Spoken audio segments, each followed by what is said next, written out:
Cristo Jesus? Amém. A paz de Cristo Jesus? Amém. Glória a Deus. Queridos, eu pedi para você abrir a sua Bíblia no livro dos Juízes, capítulo 6. Livro dos Juízes,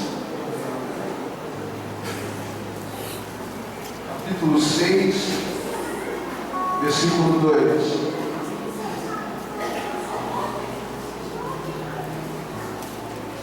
Eu sou teu Deus, a tua paz. Glória a Deus.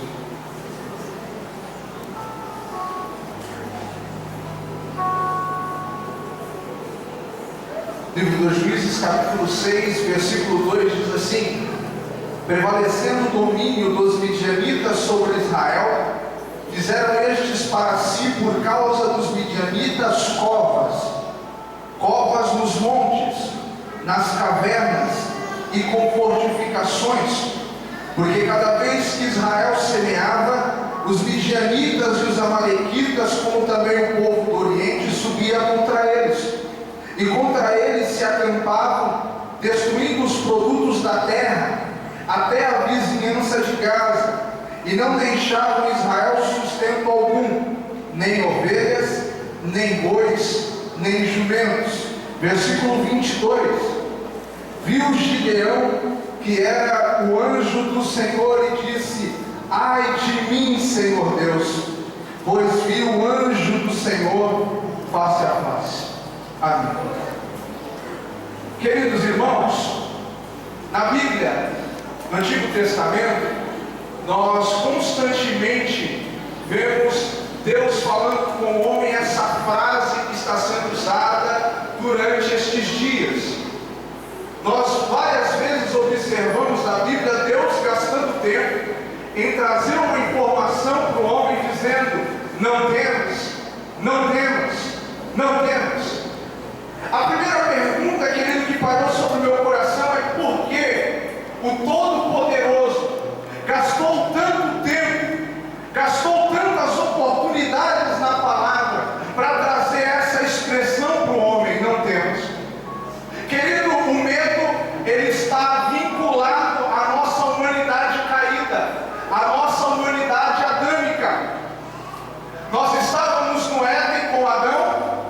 Adão gozava de uma série de benefícios, e a palavra diz que quando Adão e Eva pecaram, o Senhor vem por mais uma vez no jardim, como sempre vinha, e agora ele não encontra mais Adão e não encontra mais a Eva, porque agora eles estavam escondidos com medo de Deus.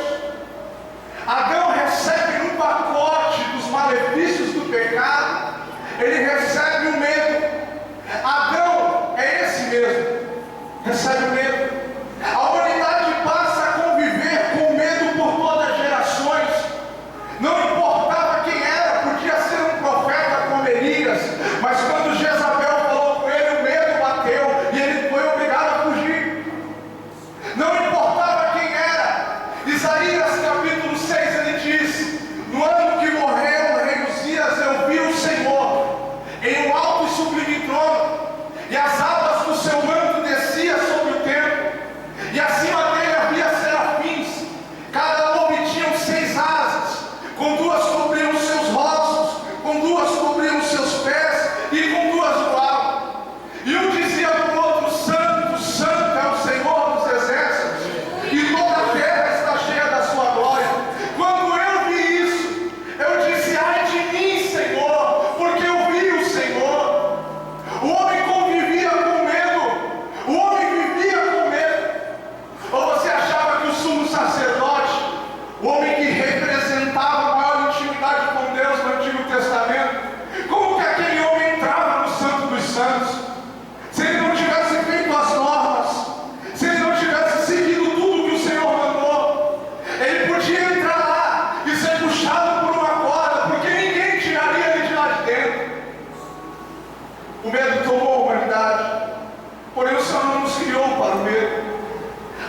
Irmãos com medo da morte, com medo de doença, com medo.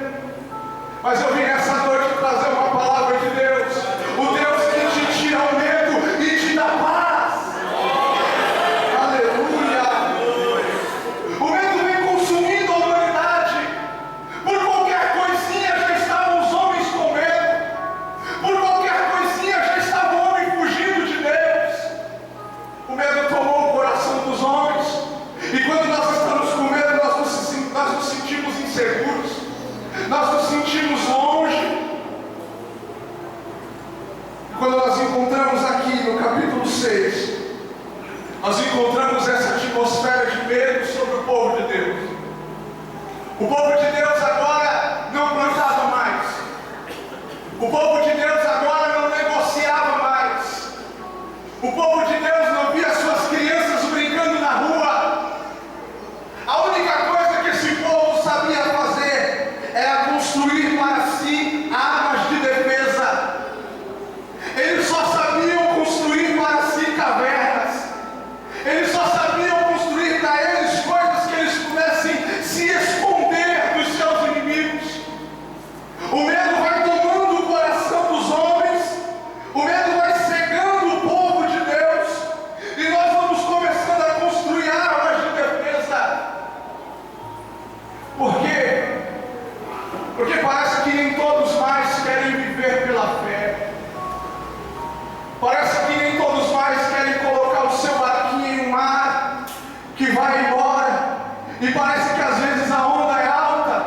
Às vezes parece que o barquinho vai derrubar, mas ele diz: eu estou no controle. Vivemos dias, queridos, onde músicos, onde levitas dão preço na sua música. Dão preço, eu vou lá, mas tem que ser X.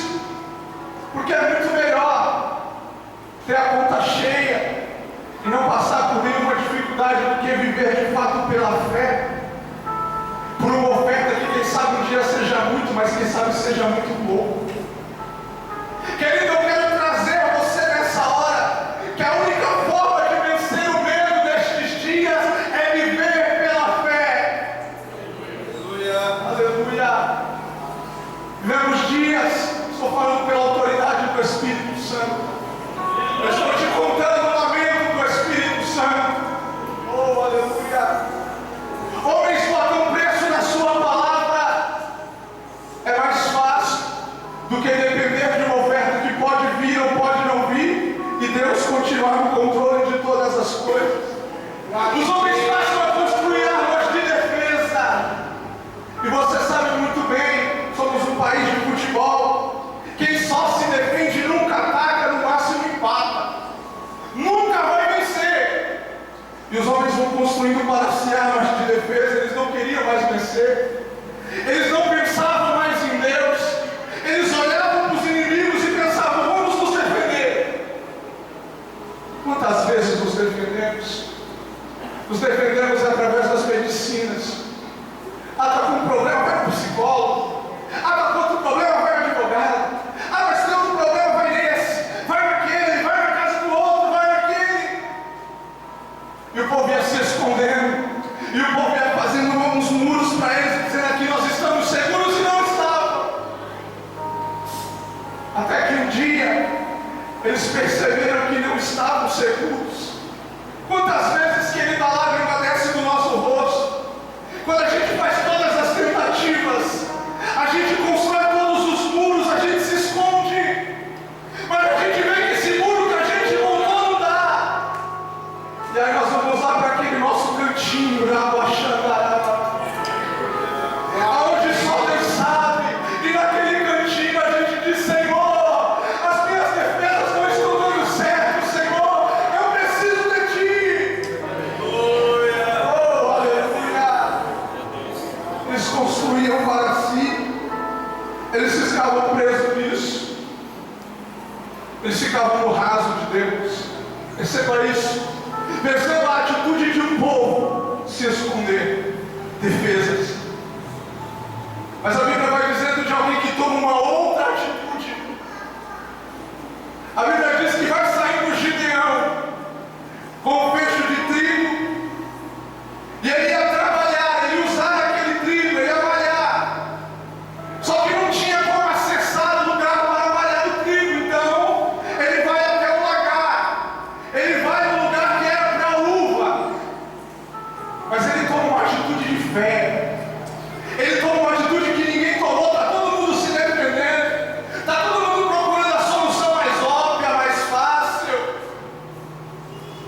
Gideão resolve usar uma arma de ataque.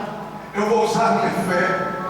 Imagine você sozinho, malhando trigo no lugar que se malha a uva, sozinho. Ele não estava sozinho, alguém me ensinou que ele tudo vê. A Bíblia diz que o Senhor, em um ato de teofania, o Senhor vem como um anjo e sempre um orvalho de órfão, um cavalo de órfão, desculpa. Fica observando a atitude de alguém em meio ao medo. O medo vem batendo na nossa porta constantemente. O medo vem batendo dizendo: ó, você que trabalha, amanhã você pode não ter. Você e os seus filhos, será que eles vão continuar na igreja? E o medo vem batendo, mas Gideão não liga para o medo. Todos estavam dizendo: Gideão, se você for para lá, podem te matar, podem acabar com você. E enquanto ele estava malhando trigo, o Senhor estava vendo ele. Aleluia. O Senhor estava vendo a atitude dele. O Senhor estava vendo o passo de fé dele. Tem muita gente como aquele povo que prefere ficar no raso de Deus. No raso de Deus. Sempre no raso de Deus. Mas existem alguns que nem Gideão, que resolvem nadar no rio de Deus. Nadar na fé. Ter expectativas do Todo-Poderoso. Querido, aquele milagre que você está precisando, tenha expectativa do Todo-Poderoso. A nossa expectativa está nele. Aleluia. E o anjo do Senhor está vendo a atitude de Gideão. Ninguém teve essa atitude, mas ele resolveu nadar. Lembra da palavra de Ezequiel sobre um rio? E havia várias medições, e alguns paravam com água nos arneiros, alguns paravam com água nos joelhos. Mas o Senhor dizia para ele: olha, eu preciso que você nade nesse rio. Querido, nós só podemos ter a verdadeira paz quando nós entendermos o que Paulo disse: tendo tudo, não tendo nada. Sendo pouco, sendo muito, não importa. A paz que a Bíblia diz não é a paz do nosso missionário. A paz é um estado. Independente do que aconteça, eu estou em paz. É um estado de vida. Oh, aleluia. Palavra do Senhor. Gideão chega e diante daquela situação de reconhecer, ele não reconhece. Ele não reconhece, e ele diz a mesma frase de Isaías e de toda a humanidade: ai de mim, eu vi o Senhor. Ai de mim, eu vi o Senhor. E o Senhor diz para ele: não temas, não temas, deixa o teu medo, não temas, não precisa temer. Queridos, e eu gosto de dizer aquilo que o Senhor sempre trata comigo, que Jesus veio para explicar aquilo que os homens não entenderam. Jesus veio para explicar aquilo que os homens no Antigo Testamento todo não entenderam. Porque o Senhor curou o medo daquele povo naquele momento. O Senhor curou Gideão naquele momento. Mas o medo continuava. Precisava de alguma atitude para acabar esse medo. A Bíblia diz que nós estávamos todos em um barquinho. Jesus diz: olha, vocês vão seguindo, está tudo bem. Quando está tudo bem, ninguém precisa de Jesus, parece. Eu vou dormir. Vocês vão tocando barco. São homens experientes. Eles estão tocando barco. Homens que conheciam de mar. Homens que tinham experiência. De repente a Bíblia diz: você conhece o texto, o barquinho começa a balançar. O vento aumenta, o mar aumenta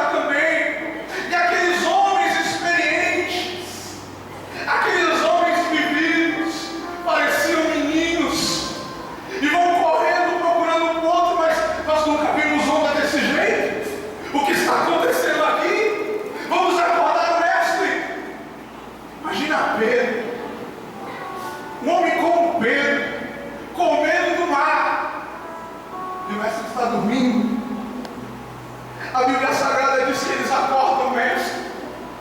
O mestre se levanta, olha para eles e diz: por que vocês têm medo? Por que o medo ainda assola vocês, homens de pouca fé? Ele olhou para o tempo, deu palavra de ordem e o tempo mudou. Aleluia. Ele governa o tempo, querido. Ele dá uma palavra de ordem e o que está acontecendo na sua vida deixa de acontecer. Aleluia. E os discípulos diziam um para o outro: quem é esse? Quem é esse? Que até o vento e o mar lhe obedecem. Quem é esse? Quem é esse que faz milagres nessa igreja? Quem é esse? Aleluia. Quem é esse? Queria que você abrisse comigo em Colossenses 1:20. Por favor.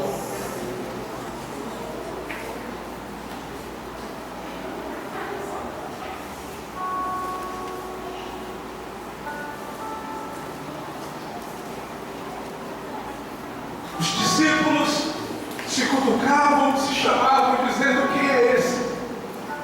Até o vento e o mar lhe obedecem. Quem é esse que as condições, quem é esse que as situações estão abaixo dele?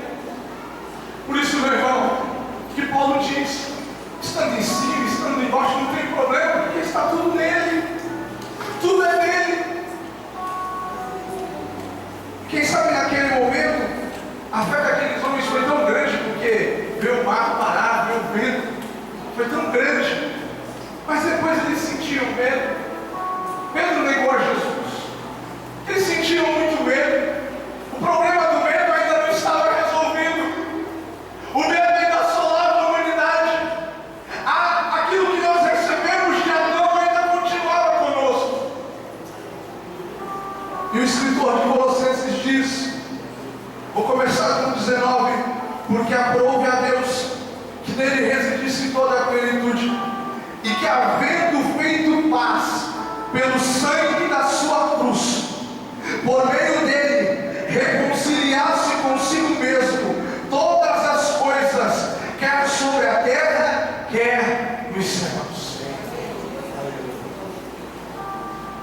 Jesus observava que os seus milagres e as suas curas não bastariam para acabar com o medo da humanidade. Nada daquilo que ele fez na terra acabaria a essência de Adão. Mas então ele vai até o madeiro. Ele vai até o lugar que nós não podíamos ir, nós não fomos. E ele vai até a cruz, querido, para buscar paz para a minha e para a tua vida. Ele vai até, eu já ouvi tanta coisa, ele veio com amor, ele veio com isso. Mas quando o Senhor falou comigo, na cruz eu também busquei paz para você. Oh, aleluia. O medo não assola mais vocês. O medo não domina mais vocês. Eu busquei para vocês paz. Diz o Senhor. Oh, aleluia. Ele buscou paz na cruz do Calvário. Oh, aleluia. Para que todo aquele que nasceu dele, aquilo que temos ouvido, todo aquele que está nele, não precisa mais temer. O problema vai bater na sua porta, mas você vai dizer: eu tenho paz, aleluia. Oh, eu tenho paz, ele me deu paz. Oh, querido, se coloque de pé. Glória a Deus.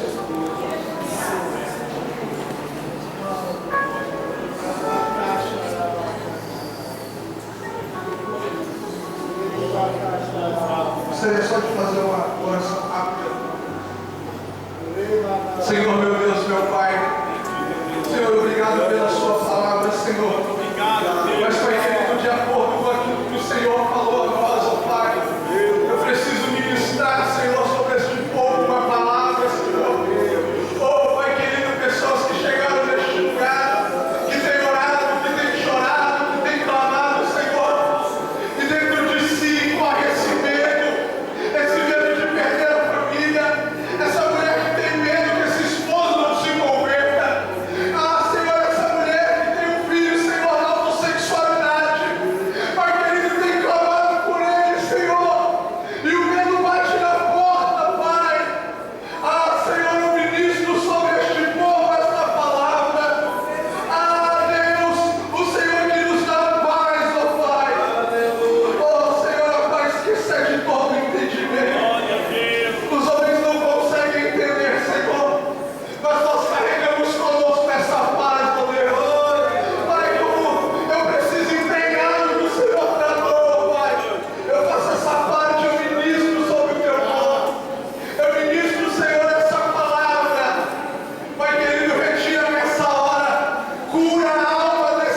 Ele mesmo disse a nós: deixo-vos a minha paz vos dou.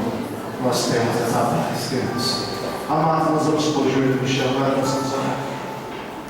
Não temos tempo para ouvir esses meninos pregarem, só uma palavrinha de meditação. Temos que orar. Mas nós somos muito agradecidos a Deus por tudo que Deus tem falado conosco em todas essas noites. Amanhã é o nosso último dia. Há uma fala tremenda de Deus para nós amanhã. Vamos orar, Deus.